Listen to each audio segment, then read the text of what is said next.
প্রিয় শিক্ষার্থীবৃন্দ, তোমাদের সবাইকে আজকের ক্লাসে স্বাগত জানাচ্ছি।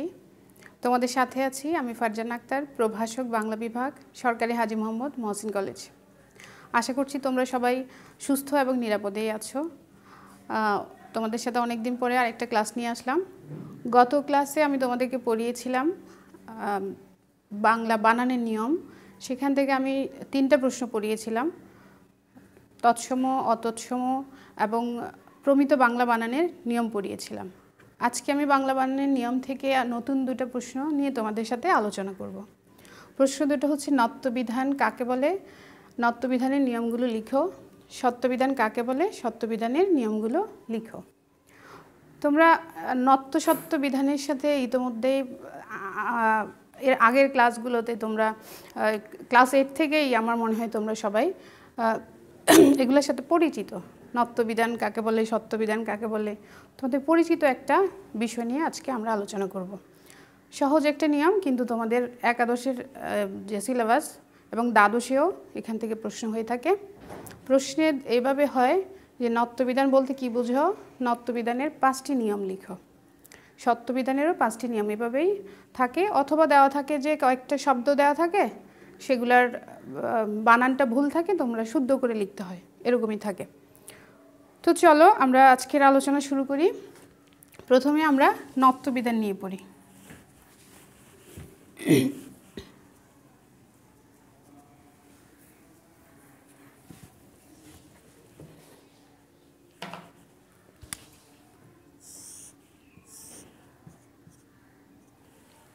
নত্যবিধান তোমরা বুঝতে পারছো, নত্যবিধান হচ্ছে মূর্ধন্যয়ের যে ব্যবহার। এখন কোন জায়গায় মূর্ধন্যয়ের ব্যবহার, তোমরা একটা জিনিস সবাই ভুল করো, সবাই না বেশিরভাগই ভুল করো, সেটা হচ্ছে নত্যবিধান সত্যবিধানে তোমরা বলো যে বাংলা শব্দের বানানে, বাংলা শব্দ অথবা শব্দের বানানে এটা বলো, কিন্তু তোমাদেরকে সঠিক করে বলতে হবে তৎসম শব্দের বানানে। তৎসম, তৎসম অর্থ হচ্ছে তোমরা জানো, আমি আবারও বলছি, তৎসম, তৎ হচ্ছে তার, সম হচ্ছে সমান, অর্থাৎ তার সমান। এখন কার সমান? এটা হচ্ছে সংস্কৃতের সমান। সংস্কৃত অর্থাৎ নত্যবিধানের সংজ্ঞাটা দাঁড়াচ্ছে সংস্কৃত বা তৎসম শব্দের বানানের নিয়মে মূর্ধন্য ন এর ব্যবহারকেই বলা হচ্ছে নত্যবিধান। তাহলে নত্যবিধানটি মূলত শুধুমাত্র তৎসম বা সংস্কৃত শব্দে ব্যবহৃত হয়, অন্য ক্ষেত্রে ব্যবহার হয় না। যেমন দেশি শব্দ, বিদেশি শব্দ, তোমরা জানো আমাদের আমরা যে বাংলা শব্দগুলো দৈনন্দিন জীবনে ব্যবহার করি, সেখানে প্রচুর আরবি, ফার্সি, তারপরে কি হিন্দি, সংস্কৃত, তুর্কি, অনেক ধরনের শব্দের মিশ্রণে হচ্ছে আমরা বাংলায় কথা বলছি। এখন সেখানে যে তৎসম বা সংস্কৃত যে শব্দগুলো আমরা ব্যবহার করি, সেই শব্দের মূর্ধন্যয়ের ব্যবহার হয় এবং সেই নিয়মগুলোকে বলা হয় নত্যবিধান।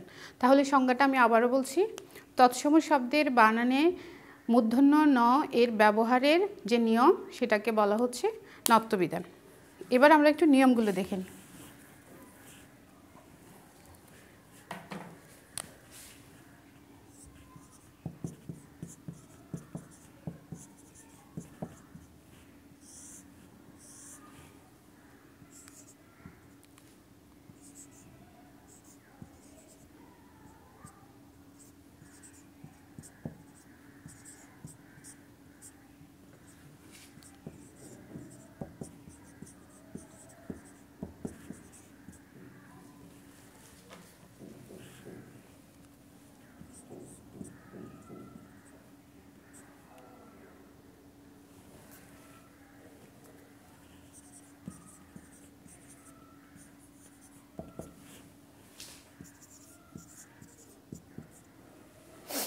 এক নম্বর নিয়ম হচ্ছে রি, র এবং মূর্ধন্য স এর পরে মূর্ধন্য ন ব্যবহার হবে, দন্ত ন ব্যবহার করব না আমরা। এটা 1 নম্বর নিয়ম, নত্যবিধানের নিয়ম। রি, র, স এই 3টা শব্দ, এখানে রি বলতে রিকারও বোঝাচ্ছে, র বলতে রফলা অথবা রেফ অথবা সরাসরি র, 3টাকে বোঝাচ্ছে। আর মূর্ধন্য স বলতে এখানে মূর্ধন্য স যুক্ত থাকতে পারে, এই যে এই বর্ণটা এখানে ক প্লাস মূর্ধন্য স, এভাবে এই অক্ষরটি যদিও থাকে সেখানে আমরা কি করব, এখানে মূর্ধন্য ষ তো আছে, যুক্ত আছে, কয়ের সাথে যুক্ত আছে, তো সেখানে আমরা দন্তন্য ব্যবহার করব না, আমরা ব্যবহার করব মূর্ধন্য। তাহলে আমরা উদাহরণগুলো একটু দেখি। যেমন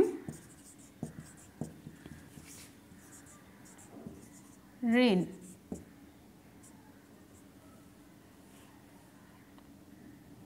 এখানে তোমরা অনেকেই, বেশিরভাগই তোমরা শুদ্ধ করে লিখো, অনেকেই লিখবে কীভাবে, দন্তন্য। এখানে দন্তন্য হবে না, যেহেতু রি আছে তাহলে আমাদেরকে কি করতে হবে, রি এর পরে মূর্ধন্য হবে, আমাদের নিয়ম সেটাই বলছে। তারপরে আমরা দেখি র এর একটা দেখি বর্ণ, এখানে রেফ, আমি বলেছি র, রেফ, রফলা যে কোনোটি হতে পারে, এটার পরে ইয়েটা হবে দন্তন্য না হয়ে মূর্ধন্য হবে, বর্ণ। দন্তন্য আর মূর্ধন্যের তোমরা পার্থক্য নিশ্চয় বুঝতে পারছো। দন্তন্যতে পূর্ণ মাত্রা হচ্ছে আর মূর্ধন্যতে হচ্ছে অর্ধমাত্রা হচ্ছে। তোমরা এই জিনিসটা তোমরা জানো, তারপরে আমি আবার তোমাদেরকে একটু স্মরণ করাই দিচ্ছি। তারপরে হচ্ছে আরেকটা কঠিন আমরা একটা বানান দেখি, উষ্ণ, আরেকটা দেখি পূর্ণ, এখানে মূর্ধন্য হবে। এখানে এই শব্দটা অনেক সময় তোমাদের যুক্ত বর্ণগুলা বিশ্লেষণ করতে বললে এখানে তোমরা আশা করি বলতে পারবে এই বর্ণটাতে কি কি আছে।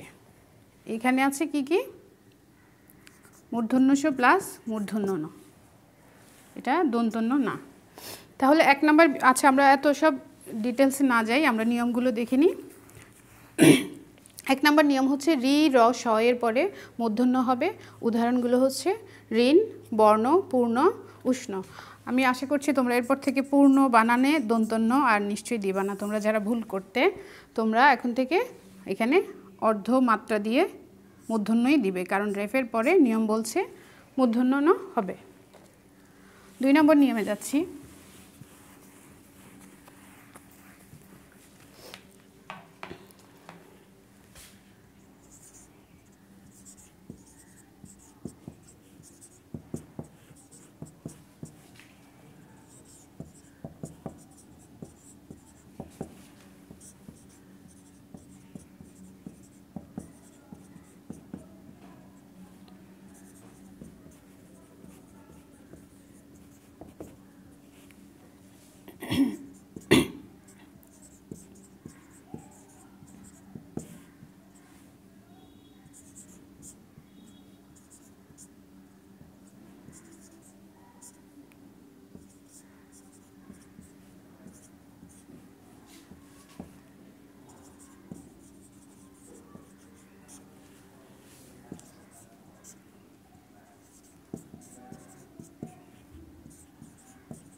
দুই নম্বর নিয়মটা আমরা দেখি।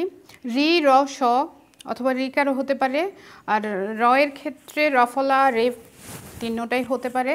মূর্ধন্য স এর পরে যদি স্বরবর্ণ থাকে, স্বরবর্ণ তো তোমরা জানো ব্যঞ্জন বর্ণ না, এবং ক বর্গীয় আর হচ্ছে প বর্গীয়। ক বর্গীয় বলতে ক থেকে উ পর্যন্ত যে 5টা বর্ণ সেটাকে বলা হচ্ছে ক বর্গীয়, আর প বর্গীয় বলতে প থেকে ম পর্যন্ত যে বর্ণ 5টি তাদেরকে বলা হচ্ছে প বর্গীয়।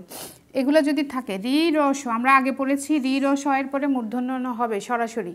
এখন হচ্ছে রি, র, স এর পরে যদি স্বরবর্ণ ক বর্গীয়, প বর্গীয় আর হচ্ছে জ, অন্তস্থীয়, হ এবং অনুসার যদি থাকে, এগুলোর যে কোনো একটি বর্ণ যদি থাকে তাহলে তোমাকে বানানটিতে মূর্ধন্য ন ব্যবহার করতে হবে, দন্তন্য ব্যবহার করলে সেটি ভুল হবে। আমরা উদাহরণগুলো একটু দেখি। এই যে গৃহিণী, এখানে হ আছে, আমি বলেছি যে জ, অন্তস্থীয়, হ যে কোনো একটি বর্ণ যদি থাকে, হ এর পরে তুমি দন্তন্য দিয়ে গৃহিণী লিখলে সেটি ভুল হবে, মূর্ধন্য দিয়েই হবে। তাহলে তুমি গৃহিণী দন্তন্য দিয়ে হবে না, এটা হচ্ছে ভুল। সঠিক হবে মূর্ধন্য দিয়ে।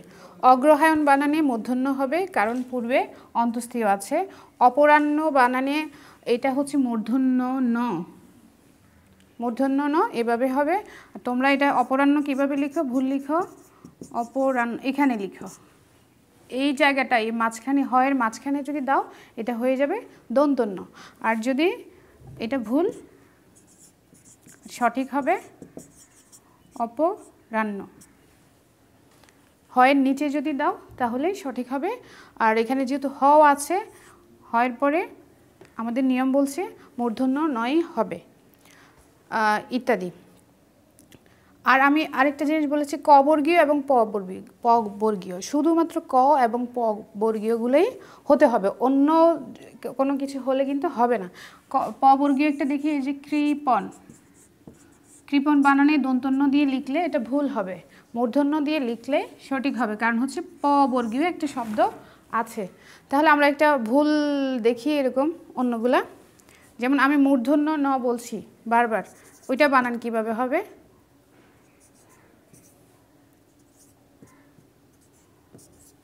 ওটা দন্তন্য না মূর্ধন্য হবে? তোমরা একটু চিন্তা করে দেখো, আমি বলে দিচ্ছি তারপরও। মূর্ধন্য ন, এখানে ক বর্গীয় প বর্গীয় আছে আগের বর্ণ? নেই। স্বরবর্ণ আছে? নেই। এখানে আছে ধ, ধ আছে, এই জন্য আমি এখানে এটা সঠিক হচ্ছে দন্তন্য দিয়েই হবে। এটা এটা যদি তুমি মূর্ধন্য দিয়ে লিখতে যাও তাহলে এটা ভুল হবে, এটা সঠিক হচ্ছে দন্তন্য বানান। এর কারণ হচ্ছে এখানে কি নেই, ক বর্গীয় বা প বর্গীয় কোনো বর্ণ ছিল না। 2 নম্বর নিয়ম শেষ। এবার আমরা একটু 3 নম্বরে যাই।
তিন নম্বর নিয়মটা অনেক সহজ। ট বর্গীয় বর্ণের সাথে যুক্ত হলে তোমরা ভুল করো কি, দন্তন্যই দাও, কিন্তু সেটা হবে মূর্ধন্য, যেহেতু ট বর্গীয় বর্ণগুলো কি ট, ঠ, ঢ, ঢ, মূর্ধন্য, যাই হোক মূর্ধন্য হলেও সেখানে হবে।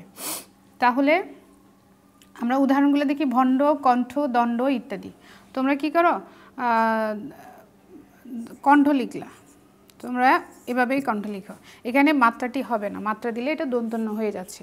মাত্রা ছাড়াই তোমাকে অর্ধমাত্রা এই পাশে দিতে হবে, অর্থাৎ এটা যেহেতু ঠ কণ্ঠ বানান, এটা ট বর্গীয় একটি বর্ণ, সেজন্য আমাদের কি করতে হবে, মূর্ধন্য ব্যবহার করতে হবে, তাহলে এটা সঠিক বানান হবে। আমরা যখন এভাবে লিখব সেটা ভুল হবে।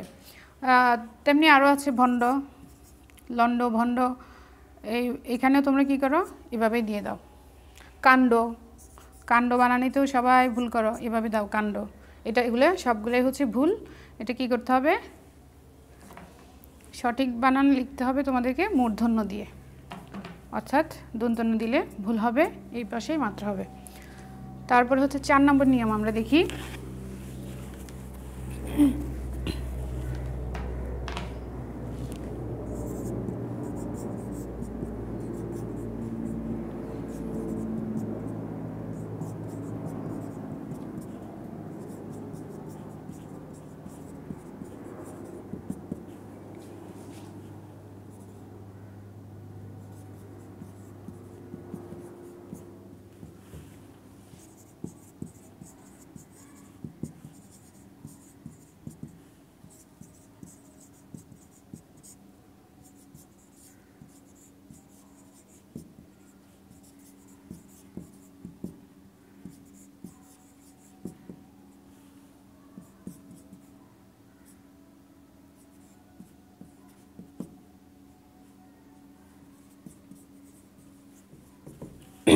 4 নম্বর নিয়মটি অনেক সহজ।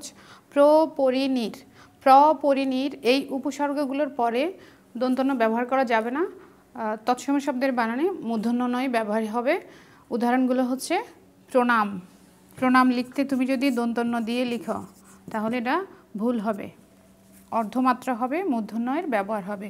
পরিণাম, পরিণতি, পরিণতি তুমি যদি তোমরা অনেকেই লিখো ভুল করো দন্তন্য দিয়ে, এটা কিন্তু ভুল, মূর্ধন্য দিয়েই হবে। নির্ণয়, নির্ণয় বানান তো ভুল হয়, অনেক ভুল হয়, কি করো দন্তন্য দিয়েই দাও, এটাও ভুল হবে মূর্ধন্য দিয়ে। অনেক নিয়মগুলো অনেক ছোট ছোট, অনেক সহজ, আশা করি তোমরা মনে রাখতে পারবে। 5 নম্বরটা আমরা দেখি।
পাঁচ নম্বর নিয়মটি হচ্ছে রাম, উত্তর, পর ইত্যাদির পরে যদি অয়ন যোগে শব্দ গঠিত হয়, ইত্যাদির সাথে যদি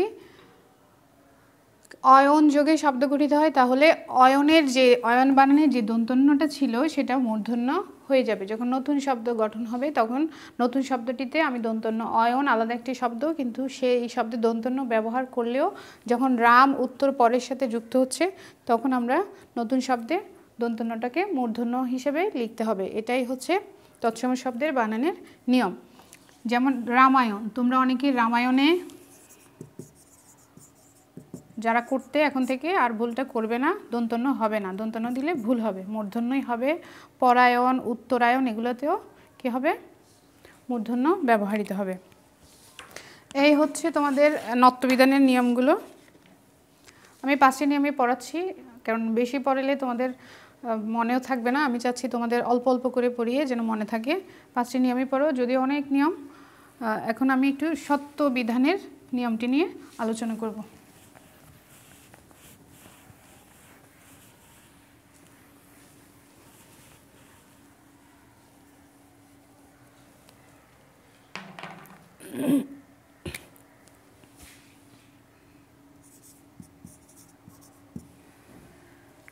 সত্যবিধানের নিয়ম আলোচনার পূর্বে আমরা সত্যবিধান কাকে বলে সেটা একটু জেনে নিই। সত্যবিধান হচ্ছে ওই যে তৎসম বা সংস্কৃত শব্দের বানানে মূর্ধন্যস্বয়ের যে ব্যবহার সেটাকে বলা হচ্ছে সত্যবিধান। সত্যবিধান তার মানে হচ্ছে সত্যবিধান তৎসম শব্দ ছাড়া দেশি, বিদেশি, আরবি, ফার্সি যত শব্দ পাবা সেই শব্দগুলোতে ইয়েটা হবে না, সত্যবিধানের নিয়মটা প্রযোজ্য না, শুধুমাত্র তৎসম শব্দের ক্ষেত্রে সত্যবিধানের নিয়মটি প্রযোজ্য। এখন এর আগে যে আমরা নত্যবিধান পড়িয়েছি, তোমরা সেখানে বিদেশি শব্দে তো আমরা মূর্ধন্যের ব্যবহার হবে না, শুধুমাত্র তৎসময় হবে। আমি তোমাদেরকে আরেকটা জিনিস, বিদেশি কয়েকটা শব্দ বলতে ভুলে গেছি, আমি এখন বলছি। সেটা হচ্ছে যেমন জার্মান, এখানে তুমি বলবে, আপনি তো বলেছেন একটু আগে পড়িয়েছেন যে র্যাফের পরে কি হবে, ইয়ে হওয়ার কথা, মূর্ধন্য হওয়ার কথা, কিন্তু এখানে দন্তন্য, জার্মান লেখায় তো আমরা মূর্ধন্য ব্যবহার করব না, করলে ভুল হবে, দন্তন্য ব্যবহার করতে হবে। কারণ হচ্ছে এটি তৎসম শব্দ নয়, এটি সংস্কৃত শব্দ নয়, এটি হচ্ছে বিদেশি শব্দ। তেমনি আরও আছে কোরআন। কোরআন লিখতেও তোমাকে দন্তন্য ব্যবহার করতে হবে, কারণ হচ্ছে এটা হচ্ছে কী শব্দ, সংস্কৃত না। এরপর হচ্ছে আরও আছে এরকম, তোমরা আরও কয়েকটা বিদেশি শব্দ বলো। কর্নেল, এই বানানটা তোমরা অনেকে ভুল করো। কর্নেল বানালে তোমরা মনে করো যে র্যাফ আছে, তার মানে এটা মূর্ধন্য হবে। এটা মূর্ধন্য দিলে ভুল হবে, কারণ কর্নেল একটি ইংরেজি শব্দ। এই জিনিসগুলো তোমাদের খেয়াল রাখতে হবে, এবং এইগুলাই ঘুরে ফিরে আসে এবং তোমরা এগুলোই ভুল করো। মনে করো র্যাফ তো আছে, ম্যাডাম তো নিয়ম পড়িয়েছে, এটা বইও নিয়ম আছে, এটা নিশ্চয়ই হবে। এটা তোমাদের একটা জিনিস বারবার খেয়াল রাখতে হবে, এই যে নিয়ম 5টি আমি পড়িয়েছি একটু আগে, এগুলো শুধুমাত্র ইয়ের ক্ষেত্রে প্রযোজ্য, তৎসম শব্দের ক্ষেত্রে। আরও একটা দুইটা কঠিন শব্দ নিয়ে আলোচনা করি যেগুলো বারবার ভুল হয়। এই যেমন হচ্ছে অপরাহ্ন, এটা আমি আলোচনা করেছি, আবার একটু দেখাচ্ছি। অপরাহ্ন, তারপর পূর্বাহ্ন, মধ্যাহ্ন বানানে কিন্তু দন্তন্য। এটার কারণ কি, এই জায়গায় হচ্ছে মূর্ধন্য, এই জায়গায় হচ্ছে মূর্ধন্য। অপরাহ্ন এবং পূর্বাহ্নে মূর্ধন্য ব্যবহার করতে হচ্ছে, কিন্তু মধ্যাহ্নতে তোমাকে দন্তন্য ব্যবহার করতে হচ্ছে। তেমনি আরও আছে, তোমরা আরও দেখে নিবা অন্য নিয়মগুলো। এগুলো কিন্তু সঠিক বানান, কিন্তু এইখানে এই জায়গায় দিলে এটা হয়ে যাবে, মাঝখানে যদি দাও হয়ে যাবে দন্তন্য, নিচে দিয়ে দিলে হবে মূর্ধন্য। এখানে যেহেতু ক আর প বর্গীয় নেই, এই জন্য এটা ধ, এই জন্য কী হচ্ছে, তোমাকে দন্তন্য ব্যবহার করতে হচ্ছে। তাহলে মূর্ধন্য বানানে কিন্তু দন্তন্য হচ্ছে। আর আমি তো তোমাকে বলেছি আগের নিয়মগুলো তোমরা আরেকবার একটু দেখবা, দেখলে ধরতে পারবা। এই কঠিন শব্দগুলো নিয়ে আমি আবারও বলার কারণ হচ্ছে এগুলো ঘুরে ফিরে আসে এবং ঘুরে ফিরেই তোমরা এগুলো ভুল করে যাও। এবার আসে সত্যবিধান। তাহলে তৎসম শব্দের বানানে মূর্ধন্যের যে ব্যবহার, সেটাই হচ্ছে সত্যবিধান। সত্যবিধানের নিয়মগুলো আমরা দেখে নিই। প্রথম দুইটা নিয়ম ওইটার মতোই সহজ, একদম সহজ করে পড়বা যেন তোমাদের মনে থাকে। 1 নম্বর হচ্ছে ওই যে রি র স, এরপর কি বসবে, মূর্ধন্য স ব্যবহার হবে। তোমরা জানো যে স আরও আছে, দন্ত স আছে, তালব্য স আছে, কিন্তু ব্যবহার করতে হবে মূর্ধন্য স। যেমন ঋষি, কৃষক, আর কি হতে পারে, এগুলোর পরেই হবে রি র স, ঋষভ ইত্যাদি। তার মানে রি, রিকা, রফলা অথবা রেফ যাই হোক, মূর্ধন্য স যাই হোক, এগুলোর পরে তোমাকে মূর্ধন্য স ব্যবহারই করতে হবে। তুমি এগুলোর পরে দন্ত স বা তালব্য স ব্যবহার করার দরকার নাই, করলে ভুল হবে। তোমরা অলরেডি এটা সঠিকভাবে লিখো, কৃষক বানান এভাবেই লিখো, কিন্তু তোমরা নিয়মটা জানো না আর কি, কেন তোমরা লিখছো। এটা তৎসম শব্দের বানানের নিয়মই হচ্ছে যদি এটা হয় পরে মূর্ধন্য স ব্যবহার করতে হবে। 1 নম্বর নিয়ম গেল। এবার আসি 2 নম্বর নিয়মে।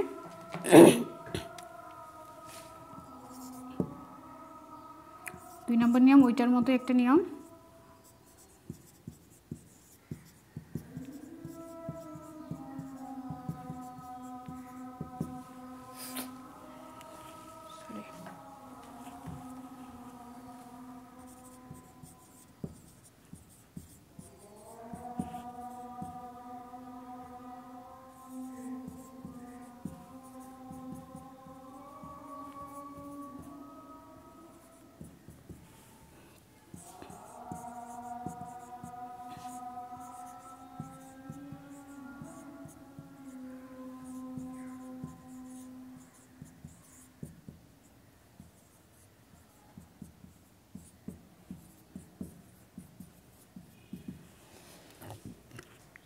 দুই নম্বর, এটা তুমি মূর্ধন্যের নিয়মেও পড়েছো, এখন মূর্ধন্যের নিয়মে এটা পড়তে হচ্ছে।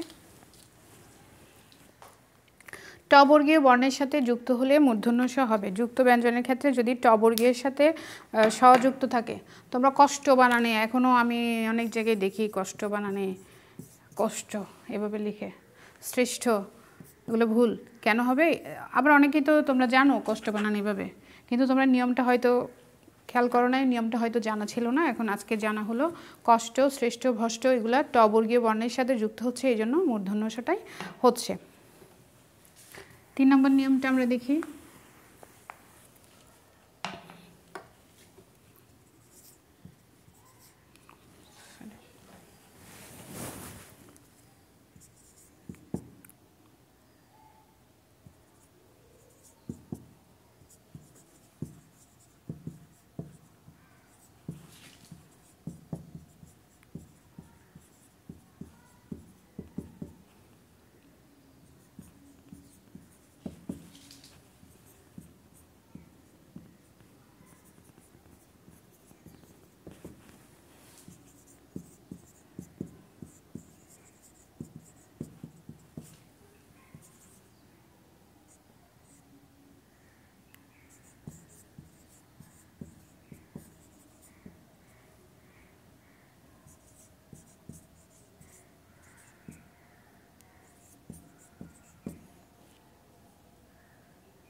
তিন নম্বর নিয়ম হচ্ছে রস্বই রস্যকারান্ত যে উপসর্গগুলো আছে সেই উপসর্গগুলোর পরে মূর্ধন্য ষ ব্যবহার হবে। যেমন অভি রসি আছে, তাই না? অভিষেক, অভিষেক বানানে মূর্ধন্য ষ করতে হবে, কারণ তোমাকে খেয়াল রাখতে হবে এর আগে রস্বইকার একটা উপসর্গ যুক্ত হয়েছে। অভি একটা উপসর্গ আমরা জানি। অনুষ্ঠানে তোমরা অনেকেই করো ভুল, বেশিরভাগই সঠিক লিখো। অনুষ্ঠান, অনুষ্ঠান এখানে মূর্ধন্য ষ হবে ঠয়ের সাথে, কারণ মূর্ধন্য ষ হওয়ার কারণ হচ্ছে তোমার এখানে নিয়ম হচ্ছে রস্বই এবং রস্যকার আছে। এই যে রস্যকার আছে এটার অনু একটা উপসর্গ এবং এটা হচ্ছে রস্যকারান্ত একটা উপসর্গ। আর পরিষ্কার বানান, পরিষ্কার বানান বেশিরভাগ পরীক্ষায় আসে, অনেক পরীক্ষায় ঘুরে ফিরে আসে, ভুল হয়। পরিষ্কার, পরিষ্কার বানান দন্তস্ব দিয়ে লেখা হয় বেশিরভাগই, সেটা হচ্ছে ভুল। এটা মূর্ধন্য ষ দিয়ে হবে। মূর্ধন্য ষ দিয়ে হওয়ার কারণ হচ্ছে এখানে পরি একটি রস্বইকারান্ত উপসর্গ যোগ হয়েছে, এই জন্যই আমার নিয়ম বলছে মূর্ধন্য ষ হবে। তেমনি অনুষঙ্গ আরও যা যা আছে, প্রতিষেধক, প্রতি একটা উপসর্গ রস্বইকারান্ত, এই জন্য মূর্ধন্য ষ হবে। প্রতিষেধক বানানেও অনেকে ভুল করো, এগুলো পরীক্ষা আসে। প্রতিষেধক এটা ভুল, এখানে হবে মূর্ধন্য ষ দিলে এটা সঠিক হয়ে যাবে। এটা হচ্ছে একটি নিয়ম। আমি আরেকটা জিনিস তোমাদেরকে একটু দেখাতে চাই। পরিষ্কার বানান দেখাইলাম। পুরস্কার, পুরস্কার বানান কিন্তু মূর্ধন্য ষ দিয়ে লিখলে এটা ভুল, এটা বানান সঠিক হবে দন্তস্ব দিয়ে। এটার কারণ কি? এখানে রস্যকার রস্যকারান্ত কোনো নিয়ম আমি এখনো পাইনি। এটা সঠিক ইয়ে হচ্ছে পুরস্কার, কিন্তু পরিষ্কার যখন তুমি লিখছো তখন সঠিক হচ্ছে মূর্ধন্য ষ, পুরস্কার হলে দন্তস্ব। এখানে মূর্ধন্য ষ হওয়ার কারণ হচ্ছে পরি একটা উপসর্গ যুক্ত হয়েছে যেটা রস্বইকারান্ত উপসর্গ। আর পুরস্কারের নিয়মটা আমরা একটু পরে দেখব।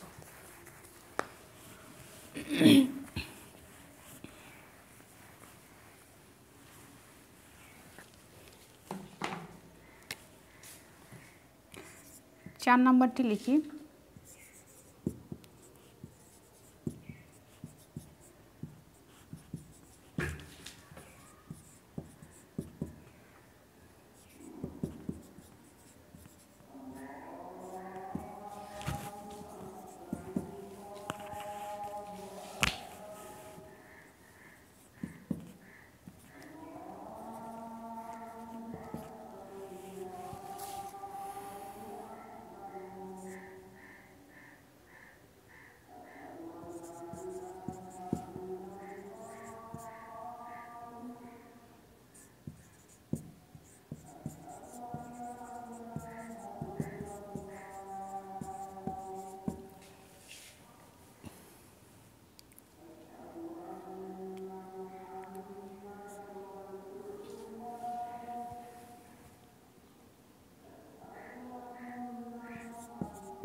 4 নম্বর নিয়মটা একটু কঠিন আছে, অতটা কঠিন না, তোমরা যদি বুঝতে পারো সহজ।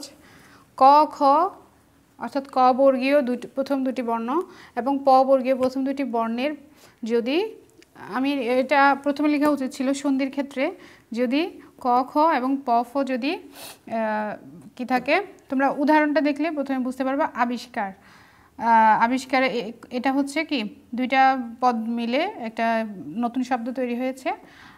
আবিষ্কারে আমরা দেখতে পাচ্ছি কি পরপদে ক আছে, ফ আছে। তো সন্ধির ক্ষেত্রে নিয়মটি হবে প্রথমে সন্ধির ক্ষেত্রে ক খ প ফ যদি পরপদে থাকে এবং বর্ণের পূর্বে যদি পূর্ব পদটাতে যদি রস্বই এবং কি থাকবে রস্যকার থাকবে, সেই যোগে যে সন্ধিটা হবে তখন কি হবে, এই সন্ধির এই যে বিসর্গটি ছিল, এই বিসর্গটি সেটি মূর্ধন্য সতে পরিণত হবে। তোমরা অলরেডি তোমরা বানানটা এমনিতেই লিখো সঠিকভাবে, কিন্তু নিয়মটা তোমরা জানো না আর কি। এখন আমরা উদাহরণটা দেখিনি। আবিষ্কার, আবি যোগ কার, তারপর হচ্ছে নিষ্ফল, নি যোগ ফল, বিসর্গটা কি হচ্ছে মূর্ধন্য সতে পরিণত হচ্ছে। এটা হচ্ছে আরেকটি নিয়ম। তাহলে এটা আমরা আরেকটু সহজ করে পড়ি। সন্ধির ক্ষেত্রে যদি পরপদে ক থাকে, ক খ প ফ এই বর্ণগুলো যদি থাকে এবং এর পূর্বপদে যদি রস্বই বা রস্যকার থাকে, তাহলে কি হবে, সন্ধির যে পূর্বপদের যে বিসর্গটি ছিল সেটি কি হয়ে যাবে মূর্ধন্য সতে রূপান্তরিত হবে অথবা মূর্ধন্য সই লিখতে হবে। যাই হোক, এবার হচ্ছে 5 নম্বর নিয়ম।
পাঁচ নম্বর নিয়মটি আমরা দেখি।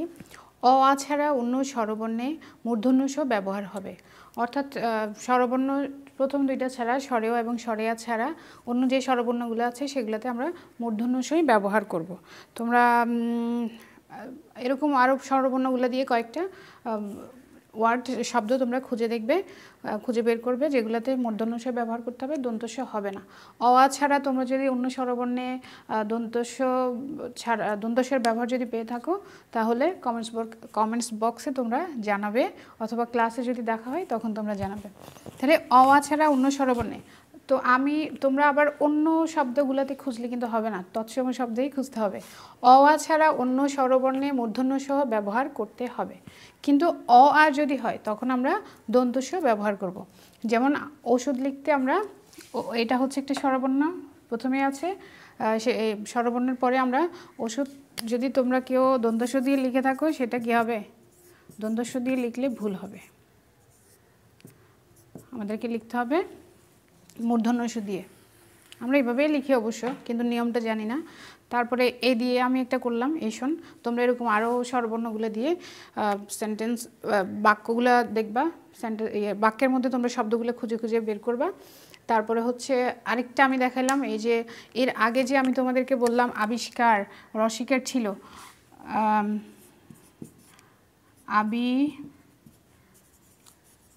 আবিষ্কার, তারপরে হচ্ছে নিষ্ফল দেখিয়েছিলাম, নিষ্ফল, এরকম আরও আছে দুষ্কর, দুযোগকর, কি হচ্ছে দুষ্কর হচ্ছে মূর্ধন্যষ হচ্ছে, এই বিসর্গটা মাঝখানে যে বিসর্গ সেটা মূর্ধন্যষতে রূপান্তরিত হচ্ছে অথবা মূর্ধন্যষই হচ্ছে। এখন আমি তোমাদেরকে দেখাচ্ছি যে অ আ যদি হয়, যদি এগুলো ছিল যে রস্যই এবং রস্যকারের নিয়মটিতে রস্যই এবং রস্যকার ছিল দেখে এই বিসর্গটা আমার হয়ে গেল মূর্ধন্যষ। কিন্তু যখন আমার এই জায়গায় অর্থাৎ শব্দের আদিতে যখন আমার অ এবং আ থাকবে তখন কি হয়, এরকম আমি একটি নিয়ম তোমাদেরকে দেখিয়েছি। তখন এই যে ভা যোগ স্বর, ভাস্বর যেটা আমরা বলছি, এটা ভা আছে, এখানে আকার আছে, আমি নিয়মে বলছি অ এবং আ যদি থাকে সেখানে দন্তস্ব ব্যবহার হবে, অ এবং আ যদি থাকে। এরকম একটা আমি সন্ধি বিচ্ছেদ করে তোমাদেরকে দেখিয়েছি। যেমন ভাস্বর ভা, এই বিসর্গটা এখানে যেরকম বানান ছিল সেরকমই ভাস্বর হয়ে গেছে। মানে এটা নিয়মে আমাদের ছিল যে এটা মূর্ধন্যস্ব হবে, কিন্তু আমাদের যেহেতু প্রথমে কি ছিল, আ ছিল, অ এবং আ থাকলে আমাদের এটা দন্তস্বই থাকবে। সেই উদাহরণটি আমি তোমাদেরকে দেখিয়েছি। তো এই 5টি নিয়ম শেষ মোটামুটি। আজকে আমরা আর পড়ব না, বেশি পড়লে তোমাদের মনে থাকবে না, এই হচ্ছে কথা। এখন আমরা তাহলে নত্যবিধানের 5টি নিয়ম পড়ে নিলাম, সত্যবিধানের 5টি নিয়ম দেখে নিলাম। তোমরা বাসায় বিগত বছরে যে প্রশ্নগুলা, বাড়ির কাজে আমি তোমাদেরকে দিচ্ছি না, কারণ এই 5টা 10টা নিয়ম একটু পড়ো, কারণ এগুলো মনে থাকা আসলে কষ্টকর। আর হচ্ছে শব্দগুলো খুঁজে বের করতে হবে তোমাদের।